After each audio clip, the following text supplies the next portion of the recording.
Thank you for coming to this event. So we've got a very illustrious panel here, lots of diversity of opinion and thought. So we're going to be tackling how to build a sustainable portfolio, and we'll be exploring the decarbonization strategies from among a variety of institutions here. So we have Elena Vidrin, so she's second from the left, and she is at the Institutional Investors Group on Climate Change. Elena leads the IIGCC's work on climate-aligned investment strategies across public markets, working closely with institutional investors on net zero portfolio construction and implementation. And she brings experience from both asset management and sustainability strategy with a focus on the role of capital in real-world decarbonization. And then next to her on the right, we have Nikunj Panchal. He comes from Ricardo PLC, so they are an environment and engineering advisory consultancy. And Nikunj advises public and private sector clients on energy infrastructure transition with a particular focus on emerging technologies, systems integration, and investment strategy.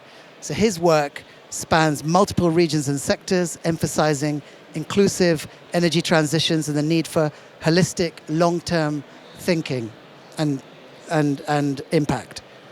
So to my right, we have Lisa Beauvilain.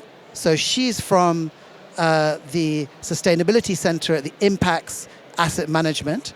So Lisa leads Impacts' sustainability and stewardship work globally with a focus on integrating ESG and climate considerations across listed, equity and fixed income portfolios. She has extensive experience in investor engagement, disclosure and regulatory alignment, and plays a key role in shaping Impacts' strategic sustainability direction. And then to her right, you've got Mark Campanale, who's the founder of Carbon Tracker. So Carbon Tracker is a not-for-profit initiative and think tank that helped pioneer the concept of stranded assets and financial risk associated with fossil fuels. He has a background in sustainable investment and capital markets and has worked on capital deployment strategies to accelerate the low carbon transition. And my name is Bhairav Raja, and I'm an advisor in corporate engagement at Emergent, a public-private platform for raising climate finance to avoid tropical deforestation. Let's get into it. So all of you have very different institutions, different backgrounds, and I wanted to, for our audience, as a starting point, want to hear, like, where do you approach building a sustainable investment portfolio strategy? Where is your starting point? Perhaps I can start with you, Elena. Good afternoon, everyone. Thank you for joining the session. For those who are not familiar with IIGCC, it's an investor-led membership organization that represents around 400 institutional investors representing 65 trillion assets. And one of the starting points really is for the investors who are joining our organization is to have a platform to understand how they integrate climate into their investment across the governance, strategic asset allocation, and asset alignment. And for those investors, climate, their philosophy and their understanding of this world, that climate is an investment risk. Once they understood and accepted that, it sort of trickles down to the investment portfolio, stewardship, policy work, and broader market engagement to influence policy and the ecosystem. Oh, wonderful. And perhaps I can move to you, Lisa. Thank you, Lisa Beauvilain.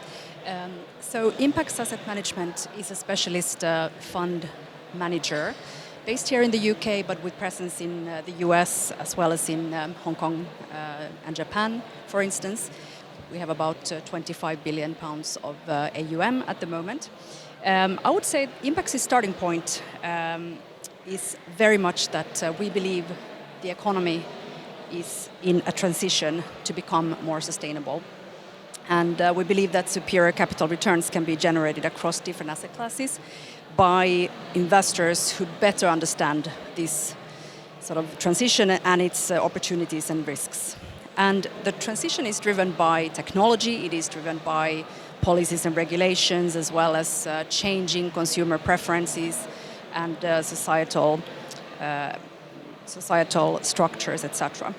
So we're very much a specialist investor focused on what we call the TSE, the transition to a more sustainable economy. Thank you for sharing your philosophy on investment portfolios. And Nikunj, when you're advising your clients, where's your starting point? Yeah, well, I recognize what Lisa has said and Elena has said as well. Coming from an advisory lens, our focus is slightly different. While clients understand that climate is a risk and then trying to build a portfolio around it, from an advising point of view, we look at a different way. What is the goal of the client? Because each investor tackle the climate risk in a different way. Whether there is an appetite to just test the market, whether there is an appetite to balance the portfolio, or maybe more proactive impact sale.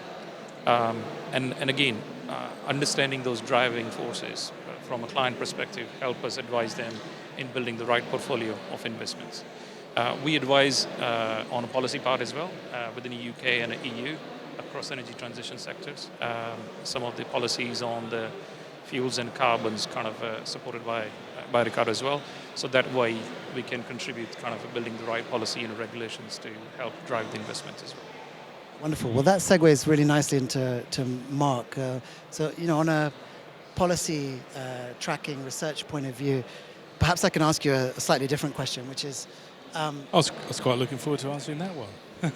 What kind of demand signals are you observing in the fossil fuel sector, be that regulatory, investor-led, market-driven? Can you give me a flavor of some of the demand signals that you're seeing in how those stakeholders want sustainable investment portfolios to be constructed for decarbonisation? Okay, so look, the job of an investment analyst or fund manager is something I did for 20 years. You've got to do two things. First thing, you've got to know what is something worth today. You've got to model it today. Is it fairly priced? Second thing you've got to do is what's it worth tomorrow? So how do you stress test your assumptions? What does the future look like? So all analysts are doing is picking up data and analysis and trying to figure this out. So let's just pick something which we know is happening right now. So the stock prices of the Chinese electric vehicle manufacturers are up by a third or a half the last year. The European car manufacturers are down by a third or a half this year. That's nothing to do with climate. It's something to do with, it's attached to climate, is we're going through an extraordinary clean industrial revolution. So you can make an electric vehicle, Chinese electric vehicle, list priced about 15,000 quid. In dollars in China, you're getting them for what? On the road price around $10,000. It's killing the European car manufacturing industry. Okay, so forget data points, get back to basic analytics. What's going on? So to decarbonize the economy, around a quarter of equity markets are linked to the fossil fuel system. Cement, steel, shipping, aviation, oil and gas, and about half are corporate bonds. So when you look at that, you have to think, okay, so how is the shift away from fossil fuels going to hit those companies? So we can divide the world into two halves. You've got fossil fuel producers. So let's see what happens to demand for oil and gas in coming years. Now, as we displace oil demand because of the growth of EVs, and we displace gas because of renewables, and same with coal, your basic analytical model is how quickly do these companies disappear? So as an analyst, you need to know how many EVs on the road would kill 1 million barrels of oil demand a day. It's about 20 million cars would kill 1 million barrels of oil a day. So as an analyst, you're looking at the growth rates of how many EVs are coming on. The last year, 25% growth in EVs. Now, on the other side of the equation, if you're a fossil fuel user, cement, construction, aviation, we're going to need that. So the question for the analyst is, how much is it going to cost to decarbonize your cement production facility? And that's a balance sheet item. How much are you going to have to borrow to recapitalize your business? Is that going to hit your dividends? Is that going to hit your credit rating? are you going to be able to continue if you're competed against by new entrants into the market with new, clean, efficient ways? So that's the backdrop. What you've got to do is analysis, gather the information and analysis to understand those trends. If you've got that, then you're quite likely to build a climate resilient portfolio. Not everyone looks at the world like this, but if you do, you're more likely to build a resilient portfolio for the future. Thanks. That was a brilliant starting point, the analysis and analytics from Mark. So, Lisa, as an asset manager, what kind of demand signals are you seeing that are guiding impacts on how you want to construct your portfolio? So, a little bit more than the philosophy that you started off with. Yes. I mean, the objective is financial returns.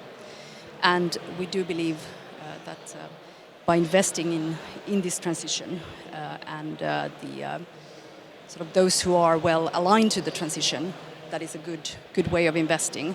There's also a sort of element of time horizons. The financial markets investors tend to be very short term, and for those who understand, analyze, and as Mark was talking about, really understand the valuations and so on from the transition, the winners and losers. That is how we believe one can have outperformance over time with a focus on this transition that we view as being unstoppable in many ways. Then there's much more, of course, to this that we are seeing in terms of demand. Financial returns being the absolutely critical one, but many other things, many other demands that investors and asset owners have. And what we're definitely seeing is this whole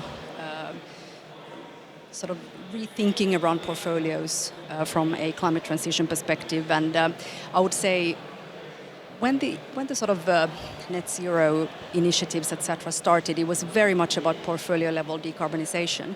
We do see that that remains something that is important for many asset owners, many investors, but it is becoming much more about real world impact and real world change in the actual underlying or portfolio level companies.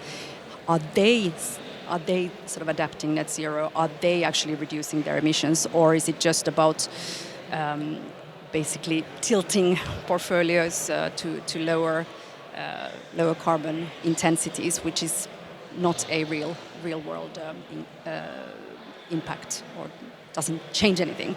But I would really sort of highlight as well your question is around where does the demand come from? This is from investors, this is from asset owners, but there's obviously a lot of, one could talk much more about the regulatory side, but also standards that are being set. So I think the NZIF 2 that we have, that was published in the autumn of 24 is critical. It's very strong, I think. It is pointing towards this real economy impact side. It is also pointing towards the importance of investing into climate solutions and increasing those allocations in portfolios. So perhaps more about that in a moment. Yeah, so let's drill into those real world impacts or real economy impacts, and we'll come back to decarbonization and the pure carbon play. But just momentarily, I want to step into the beyond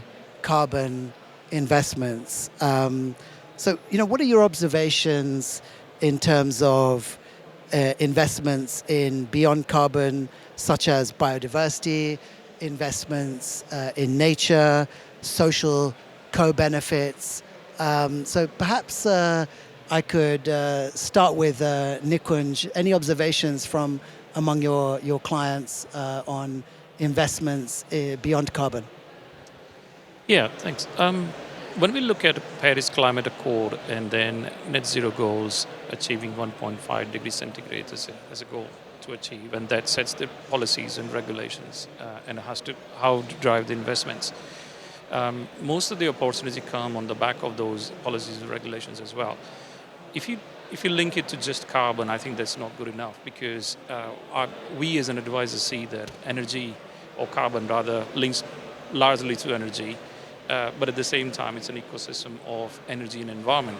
Environment covering the nature and the biodiversity into the mix as well. So you cannot isolate one area and just focus on investing in those. So our approach to any solutions on investment is more focused around the entire ecosystem and what impact that does to the entire ecosystems, in addition to the returns on investments as well. Thank you, Nikunj. Elena, when you're working with your institutional investors, do you think when we talk about beyond carbon, do you feel that they treat the beyond carbon goals as add-ons, or are they actually mainstreamed into strategy and product design? So, like, what are your general observations among the institutional investors that you work with? Thank you. Lisa has kindly introduced NZIF, and for those who don't know NZIF is Net Zero Investment Framework, that is most widely used framework for decarbonization and achieving net zero. And it actually underpinned by 10 criteria. 6 of them are determining, and they are measuring mission performance, targets, ambitions of the companies in terms of achieving net zero. But there are also another 4 factors or criteria that are aimed to approach the strategy holistically, because climate is a systemic problem. And these are including criteria like just transition, like climate governance and engagement. And recently we are seeing a lot of the investors picking up the topic of deforestation, nature, as it really is part of the puzzle. Up to 11%, estimation of 11% of our carbon carbon emissions are attributed to deforestation alone. So Paris Agreement cannot be achieved without tackling this problem, and you'd be pleased to know that guidance on that is coming soon from IGCC, as well as led by members. And also I think it's fair to mention emerging markets as the really important element of achieving the goal, because 2/3 of emissions are coming from these countries, harder to abate sectors. So sectoral and science-based pathways are really important to integrate into investment consideration and building out those investment strategies, which we are already seeing maturing in the market, and there's large evolution of strategies across markets, across multiple asset classes and investment styles. Thanks very much. And, any commentary on how some of the methodologies are being adapted to accommodate more demand that's beyond carbon? So, where it was perhaps quite linear and the KPIs for tracking carbon progress, is a linear function.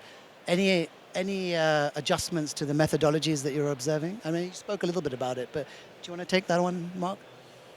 So there's about 45 people, analysts, work at inside this twin team of Carbon Tracker and Planet Tracker. So about 15 people work at Planet Tracker, and what we were trying to do when it was set up is look at how nature is reflected through equity capital markets. So all the listed food producers.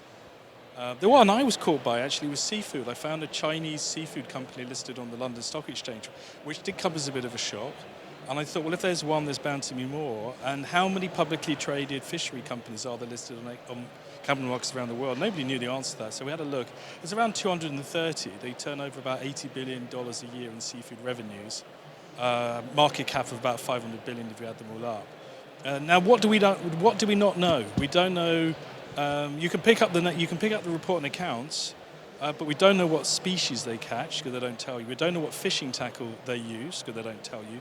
They don't know which fisheries they operate in, because they don't tell you. They don't tell you what the bycatch is, and they don't tell you a lot of other things like where they disclose tax. So Planet Tracker was really set up to investigate from almost at the bottom up, from in the oceans or on land, how these listed companies operate. And so there's a lot of data gaps, but what it all points to, and I think this is really where you're going, is how do we price natural capital? What is the value of natural capital? And what do investors know? And the way I'm thinking about it right now is nature balance sheets. So let's say you start off with 100 trees in your forest. I don't really like anybody logging old growth forests, but if you're going to do it, do you log 10 of them in a year, 20 of them in a year, or 3 of them in a year? And you should be reporting back on how that natural capital is being managed. How evolved are investors on this? I wish I could say that they were. You've got some great initiatives like Nature Action 100 and all kinds of nature finance. I'm attending a big nature finance conference tomorrow.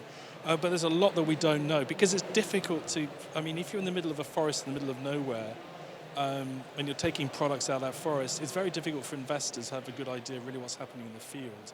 And these companies typically don't end up in the MSCI 1500, because they're relatively small and not so well known. And so there's a lot more research that we need to do and where these companies operate, how they operate. And sometimes we come up with things like the Panama Papers, you remember them? Which investigated how the offshoring of a lot of these agricultural and seafood companies, and you find that, and it's just like the scales fall from your eyes, and you see all the tax dodges done by these seafood companies, and they're all linked back to international banks, the financial system, and so we've got a lot of work to do to unravel that complex picture. I like that. Evolving methodologies, plenty of research to do. We don't have all the answers. I like that very much, Mark.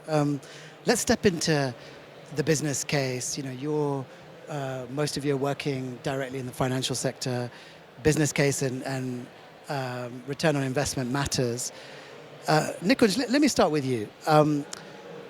How are you assessing the return on nature or climate-related investments? And added to that, do you see climate and nature investments evaluated differently, say from pure net zero or SDG frameworks? Yeah, I would say when we talk about business case and return on investments in conventional industries, of course, there is a different benchmark. When we consider climate as a risk, then you need to put it in a different framework that you cannot have the same return on investment for climate or nature-based products in a shorter term. If you bring the future risk into mind, then of course the return on investment is huge. If you see hundreds and billions of dollars currently being invested in fixing the climate risk based on events like tsunamis and all those events that we are seeing, that causes a lot of damages across the world. That results in lots of assets being wiped out. Insurance company needs to invest as well. Companies need to invest into building the infrastructure. If we consider those kind of risks from a client perspective, what we are investing today makes a lot of sense. If you isolate and keep in a strong boundary, then within that boundary, I think the return on investment is going to be low compared to the traditional product. So it's the lens that you carry from investment perspective that makes it a hell of a difference. And I would say, as an investor, you might have a different view of return on investments. Public sector entity might have a complete different take, because sustainable investment to me is taking the people, planet, and profit all together, right?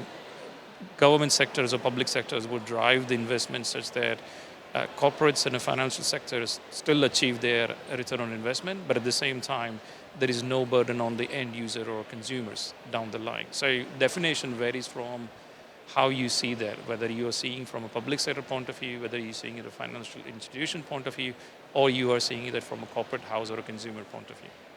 Thanks, Nikunj. So I want to turn to you now, Lisa, and let's move into the more kind of operational elements of tools, investment structures, the finance investment vehicles. You've got a range of options, and on your point of view, what are your observations on the types of investment vehicles that you think have the best chance of scalability, whether that be specialized fund structures or sustainability-linked bonds, some of the blended finance opportunities out there. What's your general commentary about what has the best chance of being scaled? Yeah, well, there is scale and there is depth. and obviously returns, which is so important. We at Impax have been investing thematically for more than 25 years, for example, in environmental markets, into water value chains, water solution providers, etc. So we have also been very focused on, for instance, developing taxonomies. So like the EU Green Taxonomy, but we have been doing it for more than 25 years and basically identified listed companies globally that have products and services that are on a daily basis really providing solutions to whether it's energy efficiency or water treatment or water savings issues or reducing the use of materials, etc.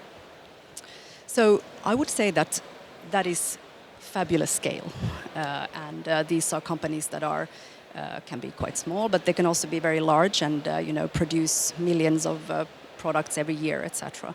And when these products are being used by their customers and clients, they will save energy and materials and avoid emissions, etc. So that is great scale. There's no question about that. I also can say that it's a very good way of investing. One could, on the other hand, on the listed equity side, say that, for example, investment into renewable energy or perhaps EV batteries is not that great to invest in. Those are quite commoditized areas. There can be very low barriers to entry, etc. So one needs to sort of assess. Not everything in environmental markets are the same, but on that scale question, I would say the scale is fabulous. What there is less of is influence. There is less of what is sometimes called the sort of additionality, if one wants to talk about the sort of technicalities around impact measurement and attribution. When you go into, for example, very specific and well-defined green bonds, etc., you can have both pretty good scale and better additionality. And when you go into the private markets, you can have very strong influence, obviously, and very additional impact, but perhaps not that scalable. So I think there's a bit of a spectrum there going on. But I think all of these areas, all of these instruments are good. They have their own risk-return profiles, and they are needed from a financial perspective, but also being potentially great climate solutions and serve a different role in portfolios. Thanks, Lisa. So, Elena, Lisa spoke about the instruments and the range of options there.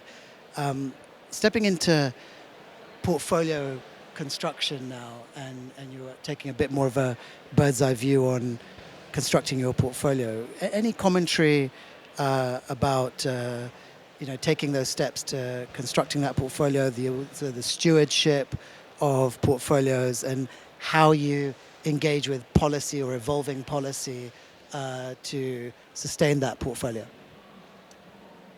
So I'll perhaps share a little bit of a story on index funds. I know it doesn't kind of perhaps link initially straight away, because index funds or passive funds sometimes refer to sort of a solution that just follows the market. But as a portfolio manager in the past for ETFs and index funds, I've been following this area quite closely, and we have observed a significant shift in the last sort of 5 years of, on the one hand, seeing a huge shift to indexation based on its cost effectiveness. It's basically does what it says on the tin, follows the specified benchmark. But equally, there's a huge shift to a sustainable type benchmarks.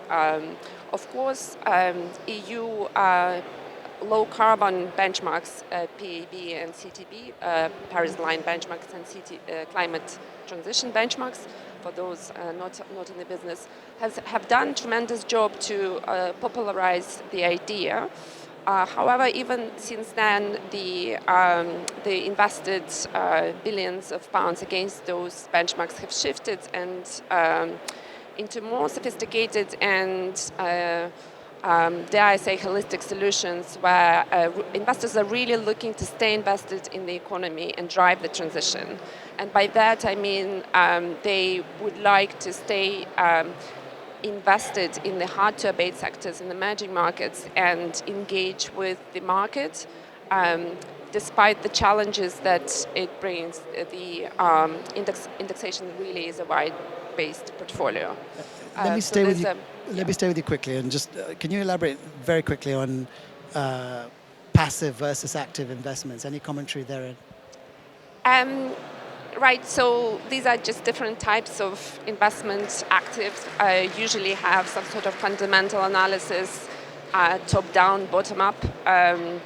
Passive, or as we like to refer to it, index strategies, because they reflect the nature of quant-based strategies.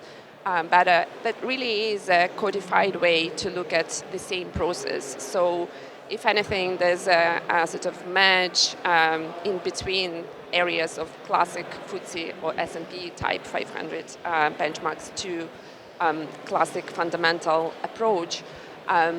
What we're seeing is that from a perspective of institutional investors, and particularly those large asset owners who really are universal owners, that is, they invested in the market, and whatever the asset selection has been done, it doesn't really affect, they're exposed to this system level returns, and in that they also look to shape policy, market, and investment opportunities holistically from all of those angles.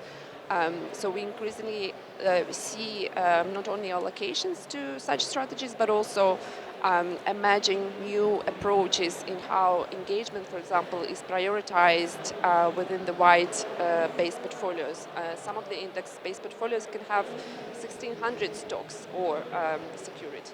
So that's a really great development to watch. Thank you. Mark, you wanted to say something? Yeah, I just want to dig into a couple of these things. Now look, when we talk about hard-to-abate sectors, and I agree if we can apply that to, say, aviation or cement, but let's be honest about this. Whole parts of the so-called hard-to-abate economy that we're just not going to need, because we're replacing oil and gas and coal. We're just getting rid of it. It's being surpassed by clean technologies which are cheaper, more reliable, more efficient. And so instead of abating these systems, we're getting rid of them. So I don't take the passive approach. That's the first issue. It's kind of sort of passive investors misunderstand what's happening in the economy. And the other part of it is, if you think about net zero, and I don't tend to think too much about net zero, but if you think about it, it's a destination. It's a place we arrive at in 20 years' time. So if you look at performance benchmarks, they typically are backwards looking, or they look at today. Whereas if you set a goal of saying, let's drive emissions out of the economy, and let's change the economy, then you need to arrive at a place in 20 years' time. So what that means is that you've got to get rid of coal-fired power and gas-fired power and oil and gas. You've got to get rid of that, right? And to arrive at net zero, that is the place you arrive at where combustion has completely disappeared from the economy. Now, you can't do that if you're a passive investor, because you can't be forward-looking. You're constantly having to reflect where you are today. So what you need is forward-looking benchmarks, destination places. Now, one of the reasons why people are passive is they think that tracking error, the divergence you are from the benchmark, is the definition of risk. So if you don't completely replicate the market, that is quote-unquote risky. I take the opposite view. I think if you continue to reflect the market today, that's the definition of risk, because you can only move as fast as the economy moves. You can't move as fast as the science demand or as fast as the technology shift is happening. So I think we should be moving to forward-looking performance benchmarks. It says, let's arrive at a place in 20 years' time where there's no combustion anywhere in the economy, which is how we get rid of emissions. So I have a real honest challenge with passive investing, because I don't think it tells us what we need to do as portfolio managers.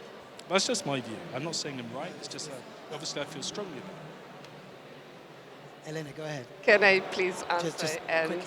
agree to your comment on the tracking errors? A lot of the times it's there is tracking error, but you've got to accept that the world is changing. Where I would politely disagree would be the new emerging benchmarks that integrate criteria that are forward-looking. So considering equal sort of rights that active fund managers are exercising by assessing companies and assessing which companies are positioned best for the transition within the new low-carbon economy that we are facing. These criteria can be integrated and investors can take a view to what extent they are including or excluding certain sectors, countries, etc. So the plethora of varieties of approaches as we're seeing from institutional investors on that, from the likes of CalPERS to Asian markets. I was going to bring Ilmarinen example, a Finnish pension provider who shifted their benchmarks toward climate action, which is basically best in class by forward-looking assessment of information like SBTI or Phoenix using TPI assessment. We know these are not perfect yet as the data gaps, but there's certainly an evolution in thinking and acceptance of the divergence. That was a great bit of dialogue.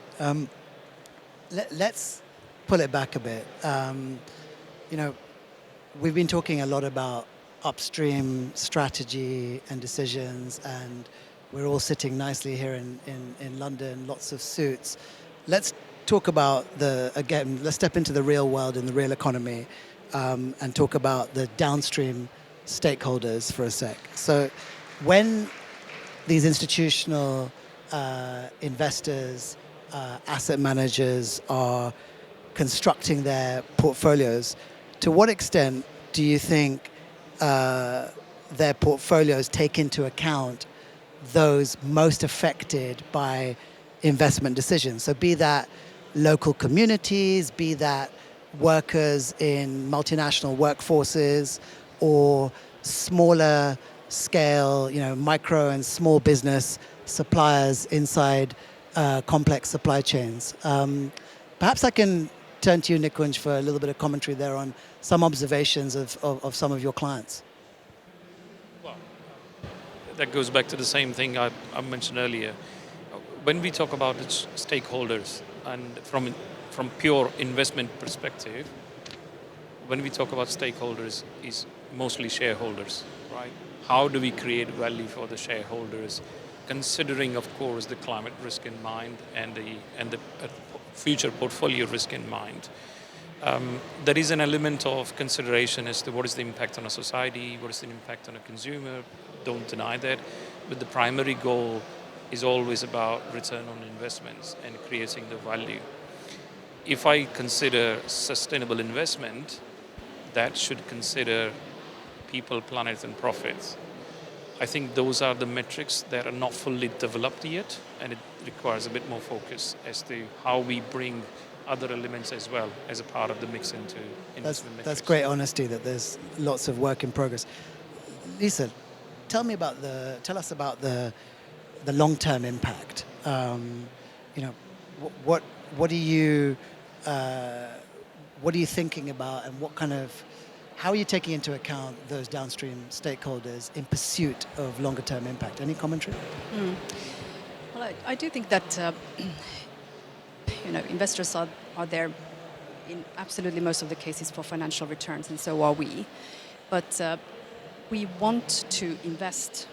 Our investment horizon is longer term, and that is where you really need to take the stakeholders of your investee companies into account to avoid operational disruption, to avoid, frankly, completely inoptimal sort of functioning of your operations if you're mismanaging your various stakeholders.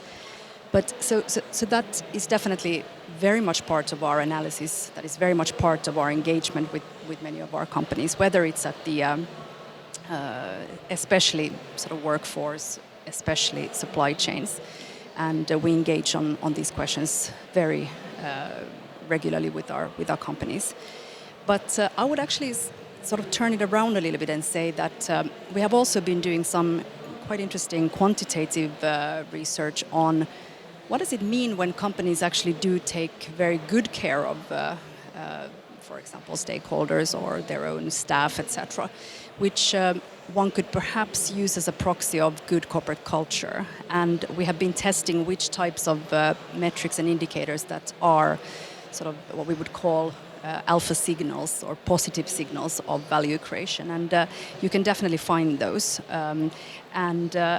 So I would almost say that that's also, there's a risk element to this. We want to avoid disruption and malfunctioning of operations from mismanagement of stakeholders. But actually you could find really interesting financial positive alpha signals by identifying interesting metrics around these sometimes very soft issues that maybe there's a bit of a trend of maybe overlooking these at the moment especially, which I think is a great opportunity for financial returns. We want to move into the final bit of the discussion. Can I Just very comment on quickly. that? Yeah. We just have to look at the water companies and the privatization process. I was around working in the city during privatization, and look at the financial engineering where you massively leverage the water companies to pay out dividends to shareholders. And they often created offshore vehicles where they're borrowing and lending back to each other to avoid paying tax. And the key stakeholder here is obviously the natural world, underinvestment in dealing with water treatment, and then the consumer, the public, who overpaid. But I just want to make 2 quick points. I mean, when I worked as in the fund management industry, I always used to say to companies, look, the most socially responsible thing you can do, by definition, is to pay tax. That's the first responsibility of companies to a society, is to pay tax. And then the second is to pay your staff a living wage.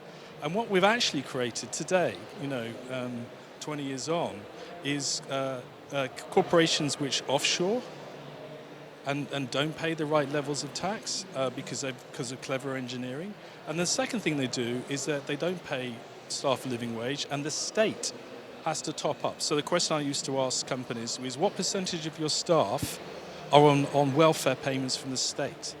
And if they didn't know the answer to that question, I'd push them really hard, because we have a situation where large numbers of listed companies are offshoring for their tax and not paying the staff a living wage, and us as taxpayers are having to top up their wages. So when we think of responsible investing, we have to think through both those lenses of what is the company for, who is its stakeholders, and this idea, maximizing returns for shareholders. Well, whose money is it? It's the public's money through their pension funds, and this idea that that companies can engineer themselves out of any accountability, which is what they're doing today, in my view, is something that anybody involved in responsible investing has to fundamentally challenge. And we've stopped talking about things like labour and fair wages and trade union practices, and we've stopped talking about corporation tax. We need to start talking about it again. Thank you, Mark. So we're very close to Q&A. I do want to give the audience a chance to do some questions and have some responses to those. Let's move into the final stage, and we can be a little bit aspirational here. So I want to ask each of you, or as many of you that want to speak on this, and let's be quick and say 30 seconds if possible. What are your respective wish lists for enabling better climate-aligned investment portfolios? So in other words, like, what do you want to see from regulators, investors, your peers, or perhaps even the public? So this is aspirational. What are your wish lists? Let's start with you, Elena. Where do I start? I'll start with regulators. From regulators, I'd really like to see regulation that is fit for purpose. So the low carbon benchmarks, for example, have done a good job in popularizing the idea, but they really have sort of now have outdated and are waiting for the review. At least that's what our investors are saying. From the investors community, I think we need more robust methodologies and more transparent methodologies, more transparent assessment of climate data, and alignment of investment objectives with stewardship objectives, with climate goals. Excellent. And Mark, in addition to paying tax and bringing back the unions. I don't know if you've noticed that. Did anyone spot Saudi Aramco raised a couple of billion in bonds a few months ago, dated 2060? I mean, this has to be the definition of insanity, where the oil and gas companies are selling bonds to investors when we've stopped using oil and gas. And the listed European majors, which are down to the last 7-8 years of proven reserves, are issuing 30-year bonds. Now, we've got a regulatory problem that regulators and markets don't accept ecological boundaries in the use of fossil fuels. We could fund 100 years of fossil fuels in the bond markets, and I think it was Petrobras that did that a few years ago. 100-year bond for oil and gas. It's insane. So I'm working on amending the prospectus regulations to put in climate limits like a carbon budget as a stress test into the viability of new reserves financing. So there's been 2,000 coal, oil and gas IPOs in the last 10 years globally and secondary placements. So what I would do is I'd get prospectus regulations to put carbon budgets and ecological limits like the Paris Agreement stress test to ensure the market is properly pricing the future of fossil fuel reserves. And hopefully we'll get that into regulation within the next year. Nikunj, aspirationally and very quickly, where do you want to push your clients?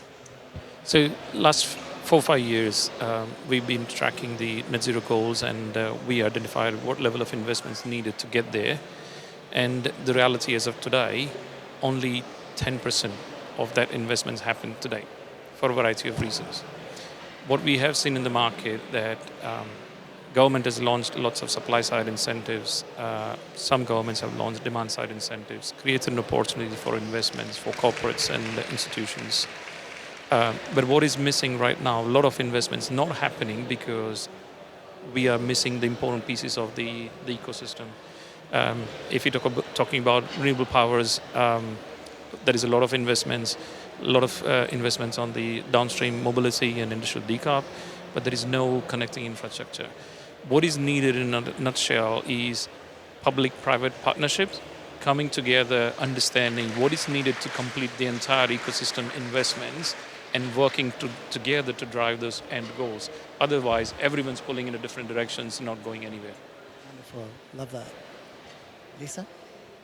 Yeah, so I would say probably a very obvious thing, but on the policy regulatory side, clear, stable signals of climate policies, removal of perverse incentives and sort of subsidies that are not taking us in the right direction, and for industries especially that don't even need incentives or subsidies, etc.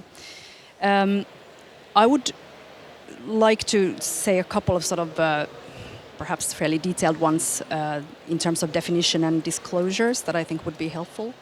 One is, I think, definitions around green capex. I know there are some for certain sectors, but it is still very much a sort of companies reporting, for example, in the industrial sector, whatever they almost define as being green capex. So I think that should be clearer. And are you going to come in? And also offsets which companies are using more. There's better ways of doing it, worse ways of doing it. It needs to be much clearer if offsets are being used.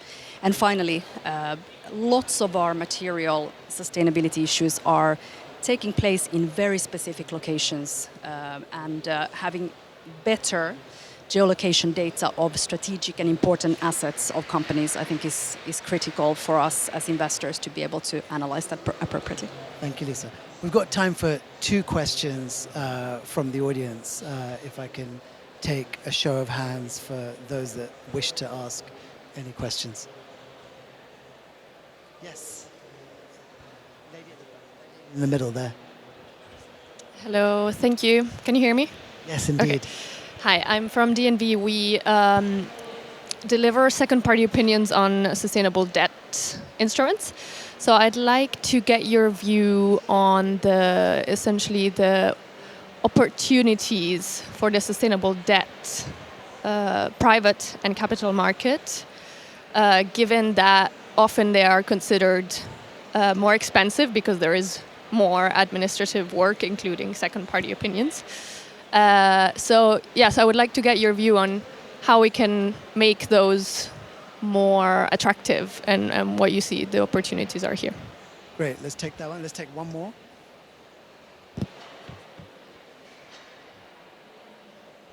Whilst we're waiting for another, so who wants to take that one on sustainable market debt, how to make it more attractive?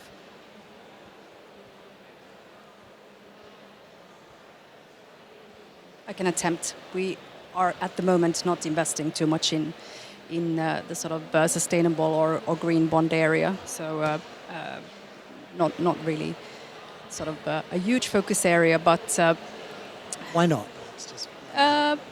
We have been very much focused on equities as a firm, but are doing a little bit more fixed income now. But I mean, one wants to say, of course, that there needs to be standardization around the sort of definitions around green bonds and so on.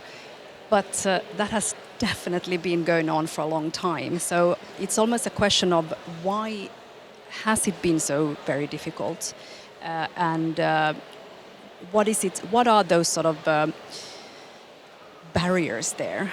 And of course, I know it very well from the equity side that it's very difficult to sort of define additionality and impact, and even measure in a really appropriate way avoided emissions, for example. So I'm not at all saying that it's a sort of easy question, but it must be around some type of standardization if we want to take, if the question is around getting the price or cost down of that. Maybe not so easy right now with the volumes of those types of bonds also coming down at the moment, probably temporarily, quite drastically though. Thank you, Lisa. Well, we're on time, we're at time now, and so all to say, with much gratitude for excellent speakers, thank you very much for the diversity of thought and opinion. Thank you so much.